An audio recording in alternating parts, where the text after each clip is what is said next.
Welcome to Highly Sensitive, Happily Married, the podcast that teaches you to not only have an easier marriage as a sensitive woman, but to have one that feels more amazing by the day.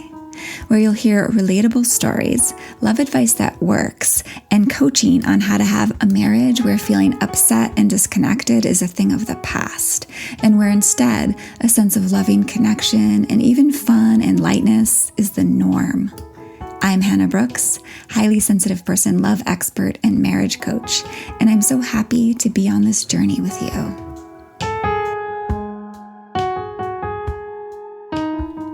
Hello, my friends, and welcome to episode 126, where we are going to talk about what to do when your spouse tends to be defensive. But before we do, I want to ask you for a quick favor, which is to rate and review this podcast if you've been enjoying it. Ratings and reviews are like gold in the podcast world. They actually get the podcast out in front of more people so that it can reach more ears, reach more sensitive hearts, change more marriages. So please take just a moment or three, especially if you're going to go over and do so on iTunes, or rather Apple Podcasts. It would mean the world to me, and it just touches me to hear from you. That's like one of the only ways I get to hear directly from my listeners is by reading your reviews. So thank you so much in advance, and thank you so much to those of you who have already done so. It just warms my heart and floods me with gratitude when I read those. So thank you. So I have talked about defensiveness in the past here and there, but I've never really talked in depth about it, directly about it. So today, let's do it. Let's do a whole episode on it. Specifically, let's talk about how to handle it when your partner tends towards being defensive. My clients have shared how hard that can be for them emotionally and how it makes communicating really hard. And I certainly have personally experienced how hard it can be when my husband is defensive. And I've found ways to work with it, make it have less impact, and also prevent it altogether much of the time. And I want to share those with you. So first, let's talk about what actually is defensiveness. And I like sometimes to go to the dictionary definition. So the dictionary says, very anxious to challenge or avoid criticism. Right? So that's kind of the classic, right? Like your partner or someone saying something in response to something you say, that's main intention is to avoid any criticism. So some synonyms of that are, to defensiveness are self-justifying, oversensitive, which I thought was interesting here, thin-skinned, easily offended, and prickly. So to give you some sort of more tangible examples of what this might look like, you might, for example, ask a simple question like, did you get to paying that camp fee? I'm thinking of that because that's something we have to do today. And he might say, I was too busy. You shouldn't have expected me to. Why didn't you do it yourself? So that's kind of classic defensiveness. Or you might say something like, hey, you're late. And he might say, well, you're the one who's usually late. Yeah. I've found it can also come in a much more subtle form of what I think of as explaining something away. So my husband is really great at this one. I'll say something like, can you make sure to put away the mayonnaise when you're done with it? And he will respond with, well, I usually do. I just didn't because the boys started fighting or whatever. Like he's trying to explain away why he did something or didn't do something that he's perceiving you think is wrong. Yeah. So another definition, dictionary definition of defending or defensiveness is intended to defend or protect. And this is important to understand because it really is at the heart of defensiveness. It's an attempt to self-protect, right? Mainly one's emotions and self-esteem. But it's often this sort of self-protection that's done in a very non-harmonious, ultimately unhealthy way for a loving relationship or for a connected relationship. I also found John Gottman's definition, which I thought was interesting. He says it's self-protection in the form of righteous indignation or innocent victimhood in an attempt to ward off a perceived attack. And it often shows up, I've noticed, as kind of turning the perceived attack around and blaming the other person. In this case, you. And obviously, this is not so helpful in a relationship, right? Because it's divisive. It's oppositional. It's as if your relationship was a war with an offense and a defense, right? Or an offensive and a defensive part, rather than a team. So if he's turning something you say around and attacking you because he feels attacked, well, obviously that's just creating an environment of kind of battling between you. Right? And obviously, as you've likely experienced, when your partner's defensive, it can trigger you into defensive mode as well.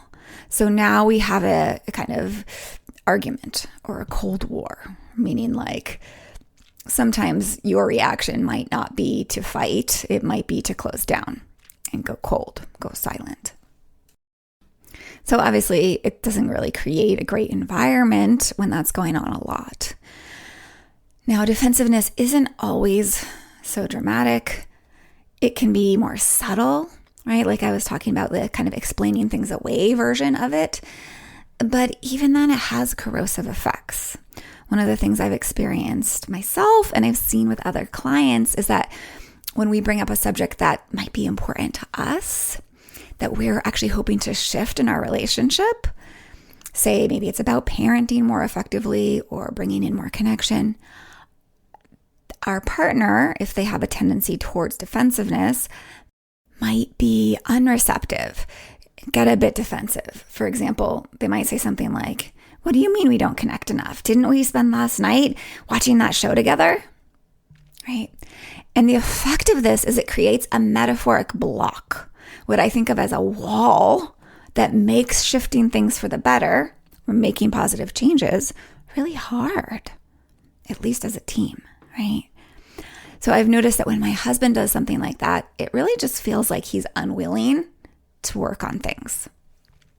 So if that's been going on for you, if you've been experiencing anything along these lines, I know that it's not fun. I know. And you can help curb that tendency and even prevent it altogether eventually. And we're going to talk about how. But before I give more specifics, let's lay the groundwork.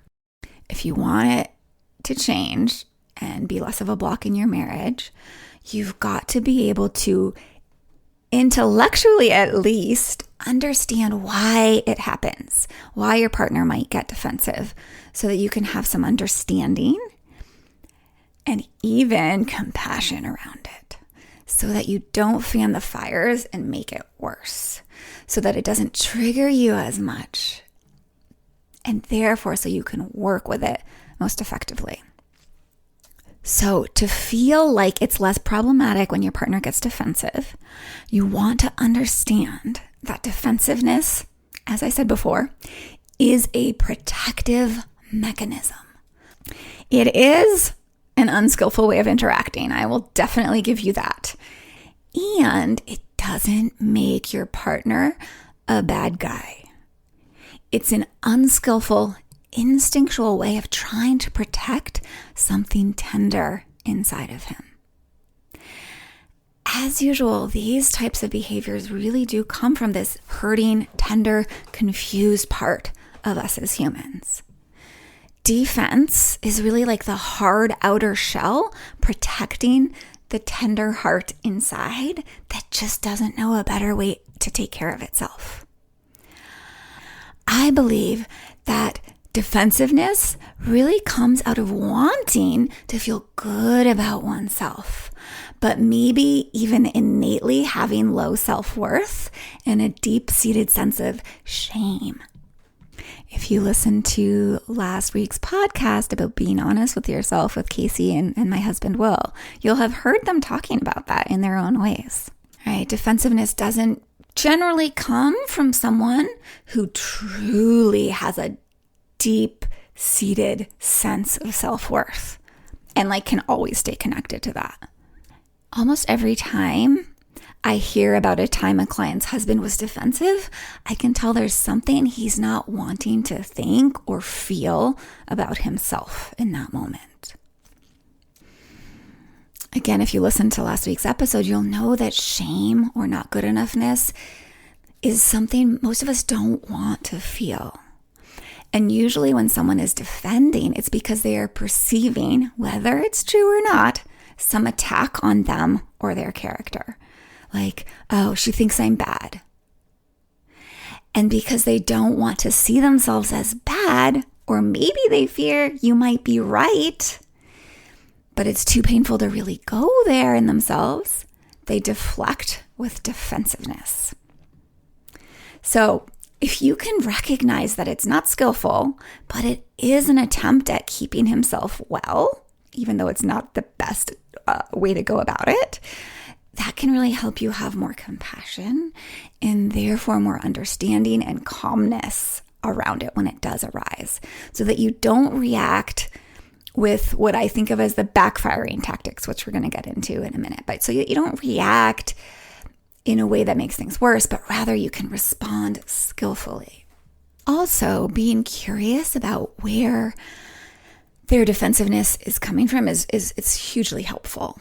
Sometimes people are defensive and on alert when they're under more stress in general.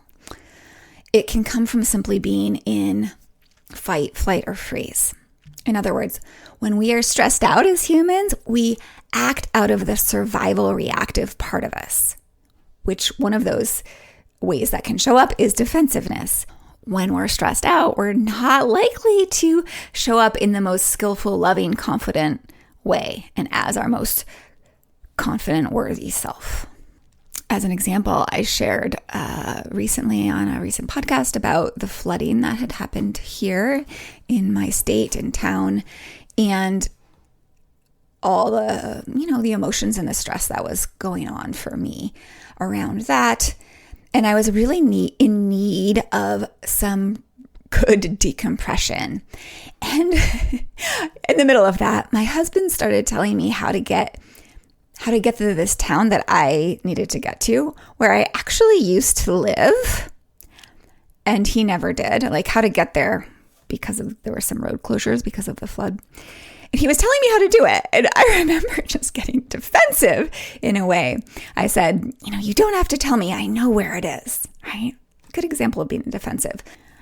But why I'm sharing that is because I was already stressed out. And then he said this thing that was just so obvious. And I took it in a way that was kind of personal. He was thinking that I wasn't smart enough to get to the town that I used to live in, right?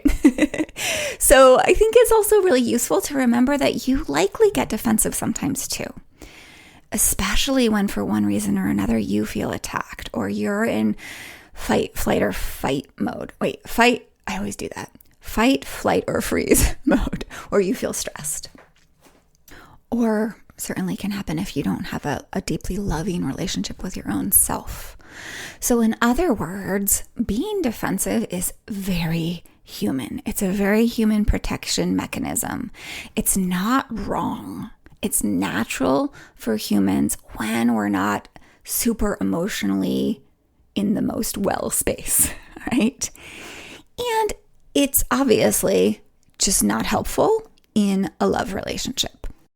So I invite you to meet your partner's defensiveness with this understanding, this hopefully kind of sense of acceptance around it. Then we can get down to shifting it way more effectively. Because otherwise you're just going to be feeling like you're fighting against it. And that's just not going to work so well. So how do we curb the tendency or even prevent it altogether? Here are 7 key keys. Number 1, go on what I call a backfiring tactics fast, which basically means avoid accusing your partner of anything. Avoid criticizing, blaming, and complaining. because these are surefire ways to invite defensiveness. If you think about it, it's really hard to listen to someone who's insulting you or accusing you or criticizing you. I know you know that from personal experience, right?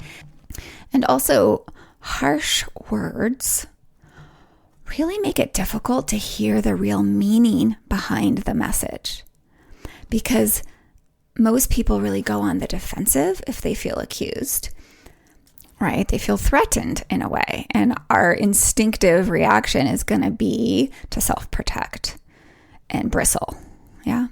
So this is one big reason that I invite all my clients to go on a fast or a detox from all of this, right? We just stop doing it. Now, I know that's way harder than it sounds. It's really not that easy, but my clients get a lot of support doing it. They learn a lot of tricks and tools and skills that really make it so much easier to stop complaining and criticizing and blaming and all those things. So that's my advice to you if your partner tends to get defensive. Stop the backfiring tactics and find gentler ways to communicate. And I want to throw in here that I made a podcast that can help with this. Actually, there's quite a few, but I want to point you to one, which is episode 92, Communicate in a Way That Gets Through to Your Husband, 3 Keys.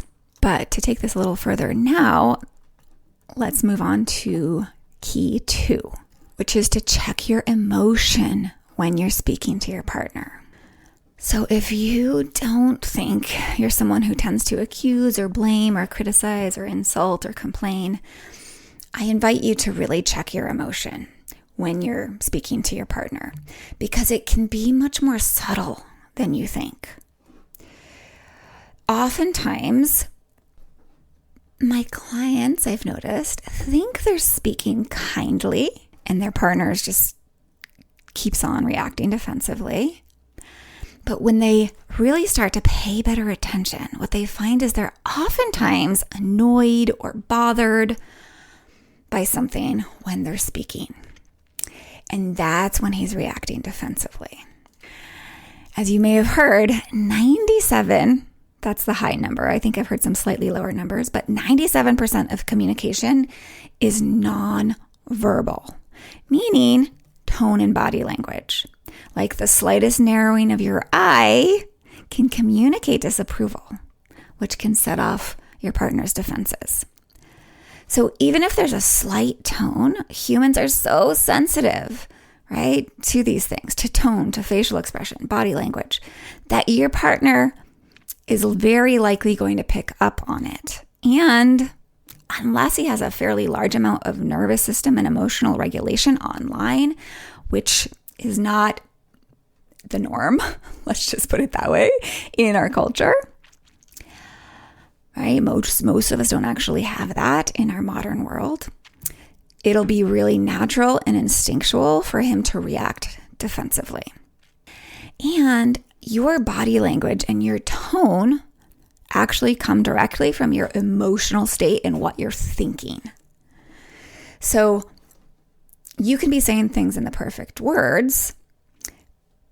And I just had a client ask me about this. She was like, I said it like this, and it was like this very like graceful way of expressing something to her husband. But she was annoyed. And that came through, and he got defensive. So she didn't realize she was annoyed at first till we like kind of looked at it, right? So that's the thing here. If you're saying the perfect words, but you're actually annoyed and bothered and angry, underneath, what gets communicated is that, right? The underlying energy, the annoyance, which many people will perceive as criticism, will feel as accusation, and will instinctively defend against. So this is one reason being super sensitively aware, as I talked about in the Sensitive Awareness podcast recently, of your own thoughts and your own feelings is so key to good communication and awesome connection. Because then you can make sure you aren't speaking from that emotion that's gonna come through your words, no matter how perfect they are. So that's what we want to work on. And that's why I talk about moving into more acceptance and compassion and understanding and curiosity about your partner in general. Because when we speak from there, those emotions, those places in ourselves, it's much more likely to be met with openness from our partner instead of defensiveness. So this brings me back to how important it is to build emotional agency, as I talk about all the time on the podcast, to learn how to guide your own emotions to support yourself into spaces of more calm and peace and love and ease and all the good stuff, right? Into your common connect nervous system instead of your fight or flight nervous system. And that's actually beyond the scope of today's episode, but you'll find lots about it in other episodes on the podcast. But the main point in this tip, this key, is to check your emotion before you speak and do your best to communicate from a calm, accepting, at least neutral, if not loving space. And by speaking from it, I mean actually being rooted in that emotional space. So sometimes that means taking a break, being away from your partner before you try to say anything or ask for anything or reflect on something you wish would be done differently. Okay, moving on to key 3. Model non-defensiveness. Basically what this means is like modeling, living how you'd love to see him act. If you don't enjoy the experience of him being defensive, then make sure you work on being non-defensive yourself. A lot of times when we're hoping our partner will be less defensive, what we are looking for is our partner to take more ownership, be more open, be more honest with themselves and with us, be more vulnerable, right? In that case, it's a very powerful move to lead all of that yourself, to live all of that yourself. And this is the place I see so many of us making mistakes. I've certainly done it before too, where we're like, I want you to start being more vulnerable, but I won't do it myself, right? Or I want you to start taking more ownership, but I'm not going to do it myself, right? And we're not doing that consciously, but that's oftentimes what can happen. And so this is one reason I'm always like seriously advocating for you to do the work on you, right? For you to be willing to go first, for you to be willing to focus on all that's going on your side of the street, for you to live out your values. Because here's the thing, it rubs off over time. It shifts the culture. It shifts the dance between you and your partner. So without going into that too much more, lead it. Lead being non-defensive, being responsive instead. Lead being full of ownership. Lead being vulnerable. All right. Key 4, add in more of the good. In other words, lean into more connection and love in general. Build that in, because the more safety and love you have between you, the more possible it is for the defensiveness in your partner to relax, for it to be unnecessary. You know, I've talked about this before. There can be a tendency for us in our relationships to start to focus more on what's going wrong and solving problems instead of building up and building on to what's already good. Like simply spending time enjoying each other, doing things you both enjoy together, having conversations about unimportant things, touching each other with affection. And one of the big keys for this is it doesn't have to be giant, big things. Like you don't have to take days together. I mean, that's always good too, right? But it's most important to bring these things in the little moments. So I guess I'll refer you to another episode here that just comes to mind, which is Micro Moments of Love, or Ever Better Love, I think it's called. It's episode 41. Where I talk about like how to lean into that more, just in the small moments. And then the very recent episode about bringing in more connection or keeping connection alive in your busy life. So that's a good one for this too. But if you've been listening to this podcast a lot, you'll recall that the three things that you must do, one of the three things that you must do to have an amazing marriage is to foster love and connection. When you foster that on purpose, when you keep that alive, even if there are still hard things that go on between you, it's going to help you navigate those harder moments with so much more ease, right? And that's true with defensiveness, because building that connection and love in creates the sense of more safety between you, safety, security, so both of you can relax, right? And so defensiveness is way less likely to rear its head, because there's so much less to protect against, or there's so much less of a perception that there's something to protect against, right? When your partner feels super safe and secure and in connection with you. So that's a really fun one and an important one. Oftentimes I've noticed with my clients whose partners are especially defensive, there's a big lack of like a loving culture in general in their marriage. Right? There's a lot of disconnection going on. And it's not primarily because of the defensiveness. Like it started before, and the defensiveness is in part a reaction to that. Okay, let's move on to key 5, and that is calmly respond to your partner's defensiveness when it does arise. So this is really circling back to what I was saying earlier as kind of the foundation for this. Before I say anything more, I do want to point out, I'm not saying that you should always feel like you have to be sweet and kind, and there's no room for you to have negative emotions in your marriage. And I that's never, ever what I'm saying. I think it can be misinterpreted that way. But of course, it's okay and normal to sometimes feel annoyed or bothered or angry. Of course. It's appropriate. There are times that that's appropriate. And again, if there's like a baseline of love and connection and security between the two of you, your relationship's going to be so much more able to tolerate those times when you are feeling that way, or your partner is. But of course, it's amazing when we aren't feeling annoyed and bothered and angry, right? And of course, that's the work I do with my clients deeply to help them minimize all those feelings, because a lot of times they're unnecessary and avoidable. And they tend to oftentimes lead to harder interactions with our person. So kind of being able to meet his defensiveness with more calm is powerful in shifting that defensiveness. Because, certainly your reaction to your partner's defensiveness is a place you have a lot of power. If you think about it, you can get really defensive and mad at him for being defensive, right? And just escalate that upset and discord from there. I mean, I have been there. In fact, this has been a big part of our growth is with my husband and I. His defensiveness used to trigger me a lot. And then I'd get mad, and that would just escalate things, right? Not a path to a solution or back to harmony. So the other option is we can really not let it bother us.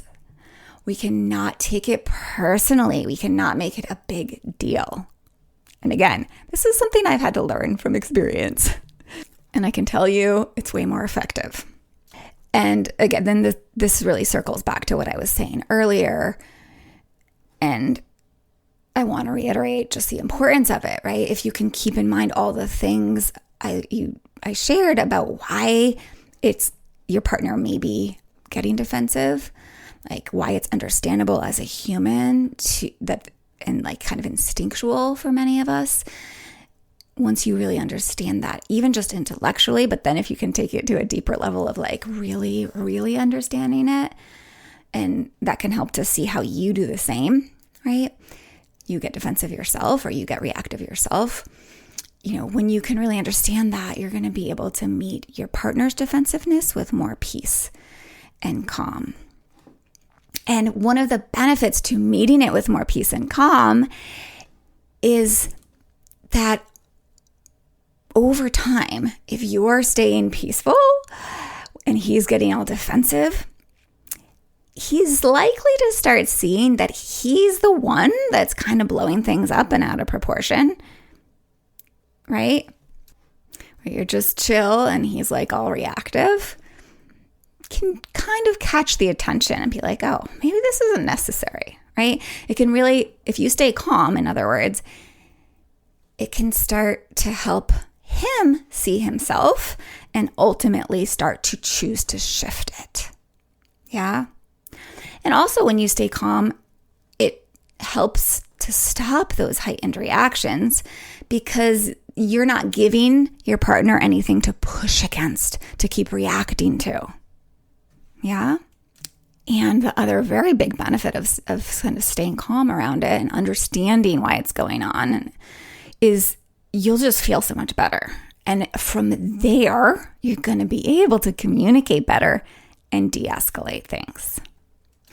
So again, this really does come back to developing emotional agency, because not taking things personally, not being so bothered, not being so reactive isn't the easiest thing. I know. And this is why I teach and I coach on this topic so deeply and so much. So if you're wanting to learn how to stay more calm and centered and guide yourself back to that place, certainly consider coaching with me in Treasured when we open enrollment in the fall. And if you tend to take things personally and then kind of react out of there or shut down from there, keep a lookout, an eye out for the Stop Taking It So Personally course, which is going to be available sometime soon, which I'm excited to offer you all. So before I move to the next key, I want you to take this one a little further by spending a moment answering this question. If I were calm, if his defensive reaction didn't bother me, how might I interact with him? What might I say? What might I do? Yeah, I want you to kind of step into your solution, clear seeing, wise brain to answer that question instead of trying to give you what you should say or what you should do instead of reacting to his defensiveness, right? Because, what I might say might be different than what you might say. And you have your unique magic that you bring to your relationship, particularly when you're calm and centered. And that's going to be the thing that's perfect for your unique relationship. All right, moving on to key 6. This is a big one. Make all of this a long game. In other words, all of these keys that I've shared with you, we can't kind of take them in and try them on and use them for just a week and expect to break a long-term pattern between you and your partner. Because this pattern has likely been there a while. And if not in your relationship, then some of this pattern, this defensiveness habit, has been in him for quite a while as well. It surely came before you to some degree, like this protection mechanism probably developed more in childhood, and it's just rearing its head now with you. So the key is you've got to be patient and persistent to change really the culture in your marriage and ultimately show him that it is safe to not be so self-protective, that there isn't actually anything to protect against with you. So be willing and committed to, not doing the backfiring tactics and leaning into more connection and acceptance and calmness for months before you might start to see something different from his end.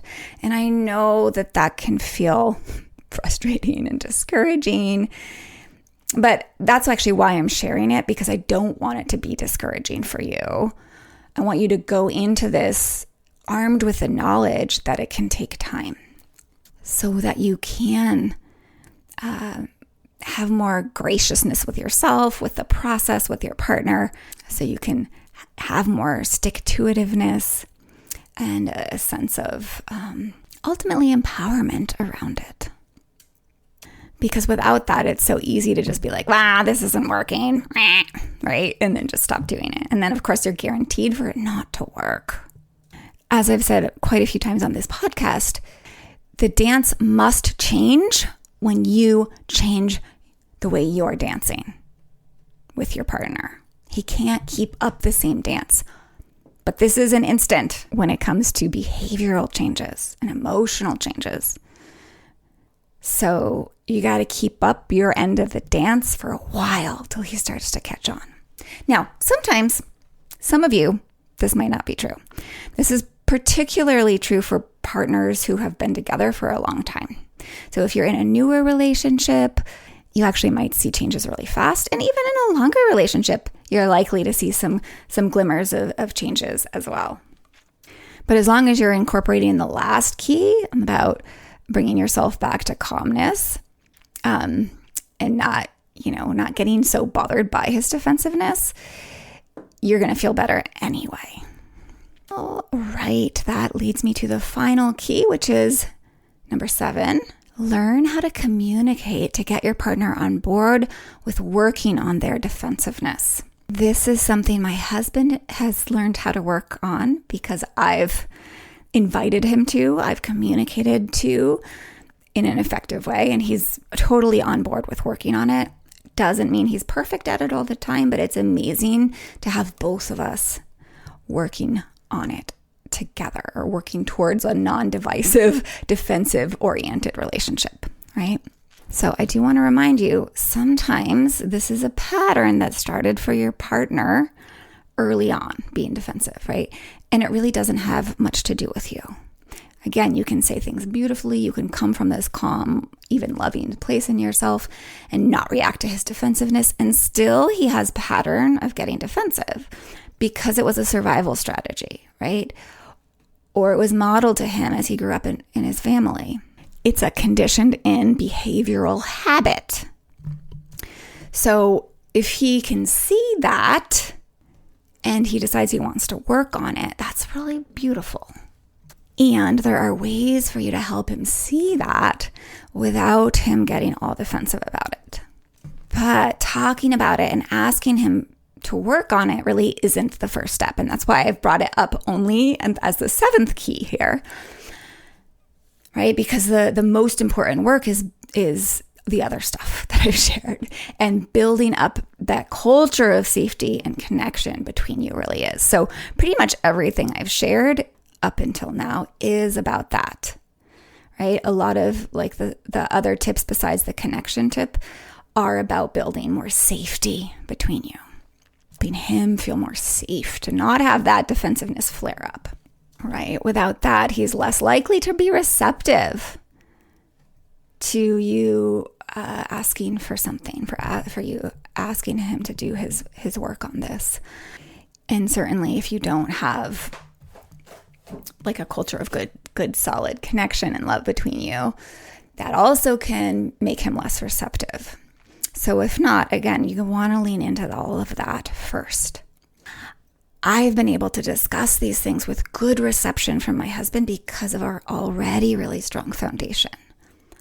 And kind of on that note, I don't want to give you a specific formula for how to get him on board, like how to communicate about it right now, because so often people want to rush into getting their partner to do things differently without actually doing this other work, without doing the work on themselves that actually makes the communication successful, right? The foundational work.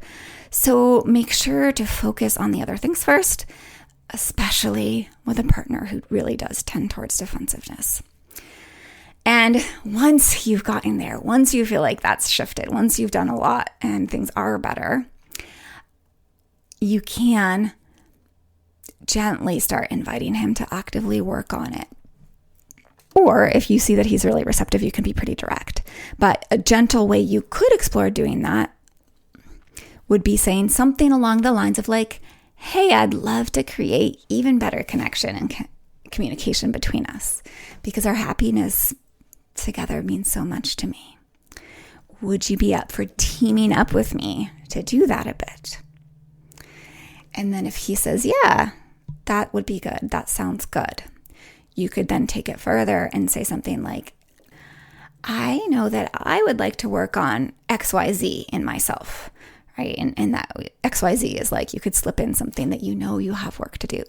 Maybe it's being less critical of him or reacting strongly to things he does, right? And then you could continue on and say, in one area, I have a hunch that maybe would be good for you is that tendency that you have of getting defensive. And you might articulate that in a different way, of course.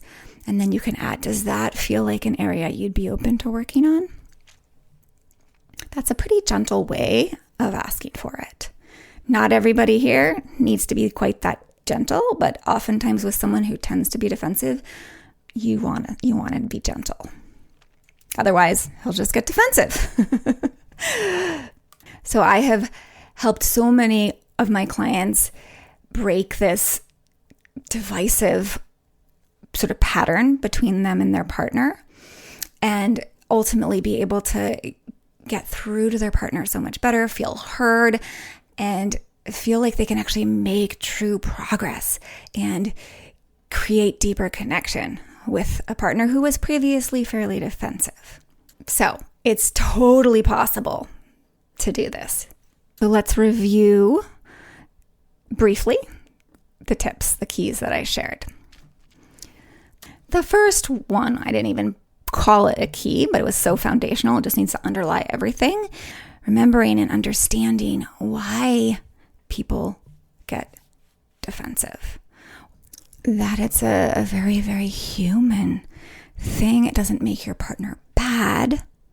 And that it's an attempt at self-protection of something hurting or tender. Next, go on a backfiring tactics fast. Stop doing the backfiring tactics. Then check your emotion. Check your emotion when you speak or before you speak. And, try not to speak out of bothered, angry energy. The next thing is to lead the way in your relationship. Model non-defensiveness, vulnerability, self-ownership. And then next, lean into more connection and love in general. Build that in to your relationship more. Next, don't get reactive when he gets defensive. Calmly respond to his defensiveness. And then make sure you're making all of this a long game. You're sticking to it. Even if at first you don't see much change, stick with it. Things will shift. It just takes time. Patience, persistence. And lastly, communicate with him once you've done all these other things to get him on board with working on his defensiveness. And I want to say that some partners won't do that. They won't be open to doing that.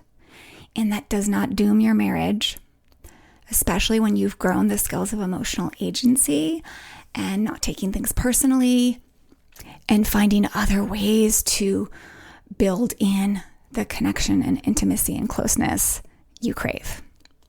And speaking of building in more connection, if you haven't already grabbed my 7 most powerful phrases to deepen connection in your marriage, these are perfect. They go so well with today's podcast.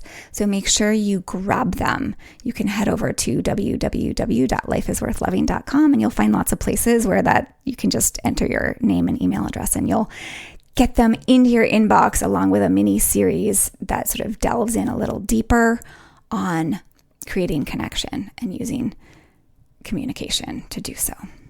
Or you can also just grab it in the link in the show notes.